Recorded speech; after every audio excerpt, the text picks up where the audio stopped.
एक बार की बात है कि एक पहाड़ पर एक कुटिया में एक गुरु और शिष्य रहा करते थे। गुरु को बहुत ही सिद्धियां प्राप्त थी और उनकी सिद्धि हर जगह प्रसिद्ध थी।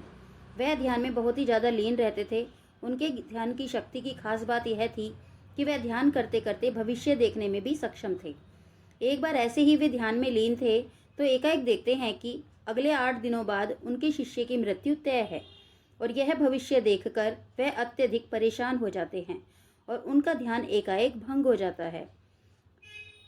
वह सारी बातों को सोचकर घबरा जाते हैं और सोचते हैं कि मेरे शिष्य के पास जीवन के केवल 8 ही दिन शेष हैं। इसके बाद गुरु अपने शिष्य के पास जाते हैं और उसे कहते हैं कि तुम अगले 8 दिनों के लिए अपने परिवार के पास उनके गांव में मिलने के लिए चले जाओ।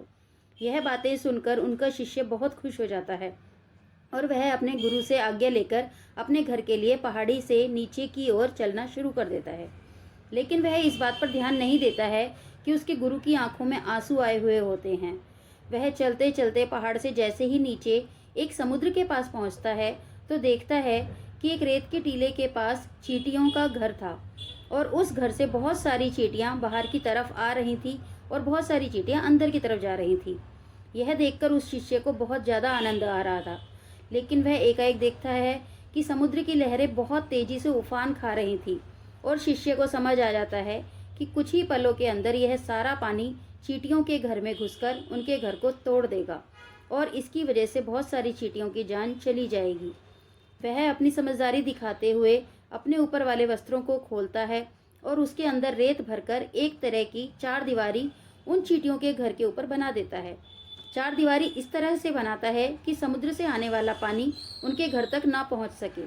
साथ ही साथ वह अपनी समझदारी दिखाते हुए एक तरह की नाली बनाता है। इसकी वजह से समुद्र की तरफ से आने वाला पानी उस नाली में बहकर दोबारा समुद्र में जा सके। इस समझदारी की वजह से बहुत सारी चींटियों की जान बचा लेता है और आने वाली एक नाव में बैठकर अपने घर की ओर समुद्र पार करके निकल जाता है। वह अपने परिवार से मिलता है।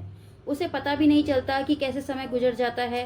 वह अपना सामान बांधकर सोचता है कि अगले दिन मैं अपने गुरु के पास वापस चला जाऊंगा। अगले ही दिन सुबह सुबह वह अपने गुरु के पास जाने के लिए निकल जाता है। वहाँ उसके गुरु कुटिया में बहुत ही ज़्यादा दुखी होते हैं। उनको लगता है कि उनके शिष्य के 8 दिन पूरे हो गए। अब तक तो मेरा शिष्य इस दुनिया को छोड़कर जा चुका होगा। वह गुरु उसके दुख में होते हैं कि एकाएक वह देखते हैं कि कोई मनुष्य उनकी कुटिया की ओर आ रहा है। जब वह ढंग से देखते हैं तो उनको पता चलता है कि यह तो उन्हीं का शिष्य है जो उनकी ओर चला आ रहा है। वह दौड़कर एकाएक अपने शिष्य के गले लग जाते हैं और अपने शिष्य का हालचाल पूछते हैं। गुरु को समझ नहीं आता कि कैसे उनका देखा हुआ भविष्य गलत हो गया।